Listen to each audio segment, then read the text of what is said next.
দুনিয়াটা তিতা তিতা আমি শুধু মিষ্টি প্রথম তুই তো শেষ তুই আমার। ভুয়া ও বিভ্রান্তিকর ভিডিও কন্টেন্ট ছড়ানোর ঘটনায় ক্ষোভ প্রকাশ করেছেন আলোচিত অভিনেত্রী মিষ্টি জান্নাত। একটি ফেসবুক পেজে প্রকাশিত ভুয়া ভিডিও কন্টেন্ট ঘিরে চরম বিব্রত অবস্থায় পড়েছেন তিনি। পারি না যেতে দূরে তুমি এমনটা জুড়ে। সম্প্রতি একটি ফেসবুক পেজে মিষ্টি জান্নাতের ভিডিও ছড়ানো হয়। ভিডিওটি ভাইরাল হওয়ার পরই চটে যান এই অভিনেত্রী।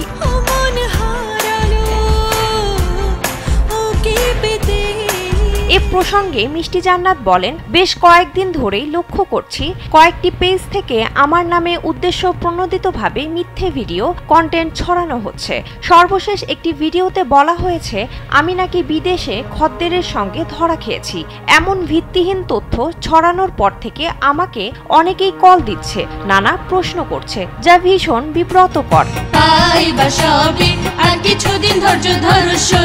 তিনি আরও বলেন যে ভিডিওটি দিয়ে এই গুজব ছড়ানো হচ্ছে সেটা আসলে ঢাকায় একটি অনুষ্ঠানে অংশ নেওয়ার পরের দৃশ্য।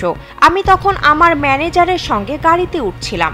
আশেপাশে অনেকেই ছবি ও ভিডিও করছিল। সেই সাধারণ ভিডিও থেকে কাটছাট করে মন গড়া ক্যাপশন দিয়ে কন্টেন্ট বানানো হয়েছে।